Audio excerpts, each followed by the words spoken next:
Question 4. Draw a line MN and take a point O outside it. Draw a line RS parallel to MN passing through point O. आता जर rough figure draw करायचं झालं तर आपण काय draw करू शकतो. एक लाईन ड्रॉ करायला सांगितलेली आहे. त्या लाईनला नाव द्यायचं आहे लाईन MN. मी रफ फिगर ड्रॉ करतोय.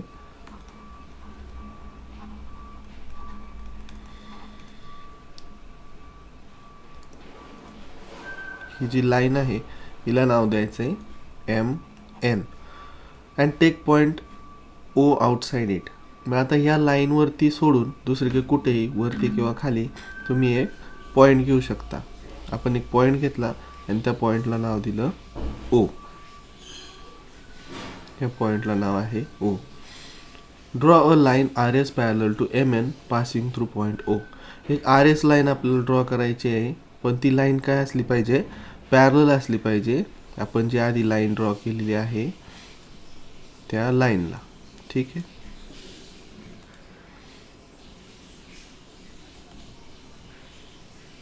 पण ती लाईन काय झाली पाहिजे, ह्या O पॉईंटमधून पास झाली पाहिजे.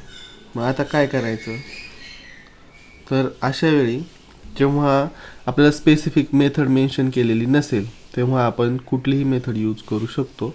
पण आपण इथे रुलर आणि कंपास मेथड यूज करणार आहोत. आता याला नाव काय द्यायचं आहे, MN, आणि नवीन नाव दिलेलं आहे RS. ठीक आहे. आता याला ड्रॉ कसं करायचं, सगळ्यात आधी आपण काय करणार, MN लाईन ड्रॉ करून घेणार, O पॉईंट घेणार आणि O पॉईंटपासून इकडं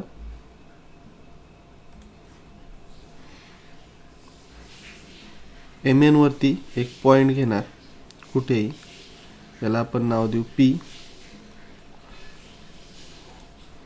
O आणि P आपण जॉईन करून घेणार. त्यानंतर P वरती कंपासचं एक पॉईंट ठेवणार आणि इकडे एक आर्क ड्रॉ करून घेणार.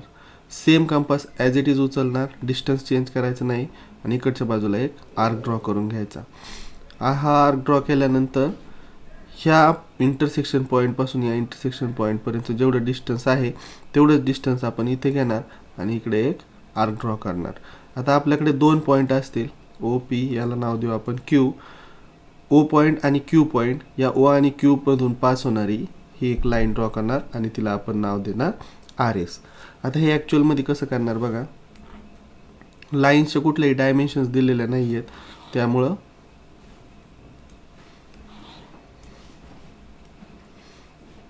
काही काळजी करण्याचं कारण नाही. आता बघा, आपण सगळ्यात आधी एक लाईन ड्रॉ करणार, त्या लाईनचं नाव काय असणार आहे, लाईन MN.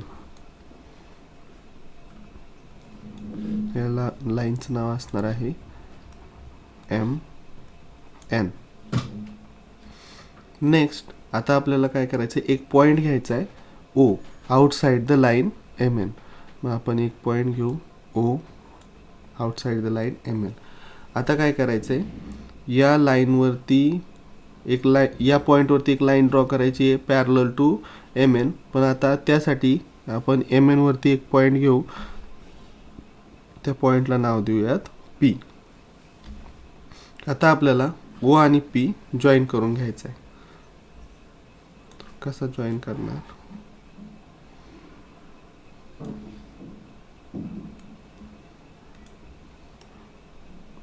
स्केलने जॉईन करायचं आहे.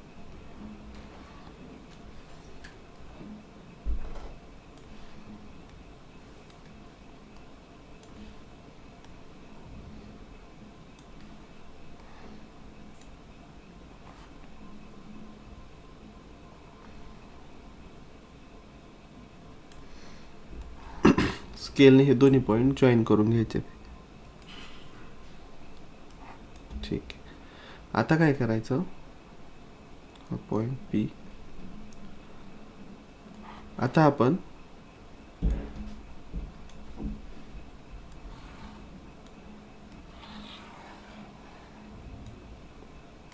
कंपास घेणार आणि एक पॉईंट P वर ठेवणार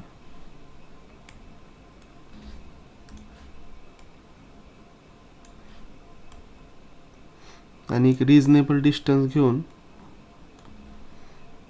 एक आर्क ड्रॉ करणार. हा आर्क लाईन एम एन आणि ओ पी या दोघांनाही इंटरसेक्ट करणारा असला पाहिजे.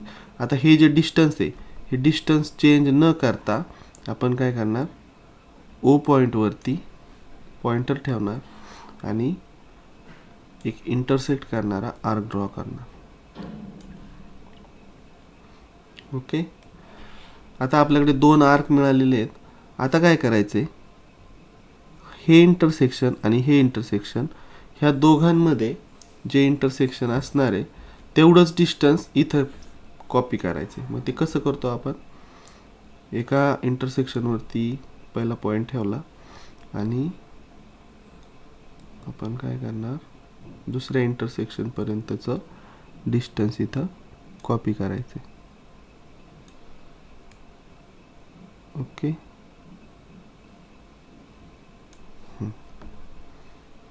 आणि सेम डिस्टन्स इथं घ्यायचं.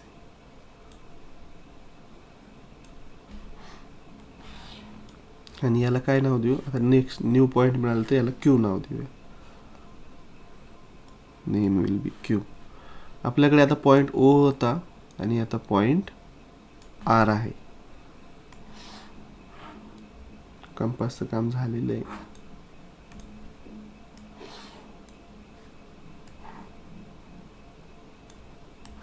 आता आपण काय करणार, हे दोन्ही पॉईंट जॉईन करून घेणार. या दोन्ही पॉईंटमधून पास होणारी एक लाईन ड्रॉ केली. थोडीशी लाईन खाली आलीत आपली.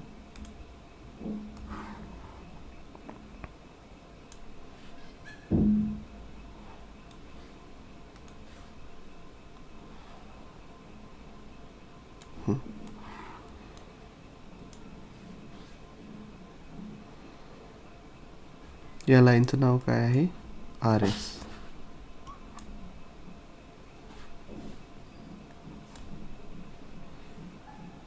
आणि ही आर एस लाईन काय असणार आहे, आता एम एन ला पॅरलल असणार आहे.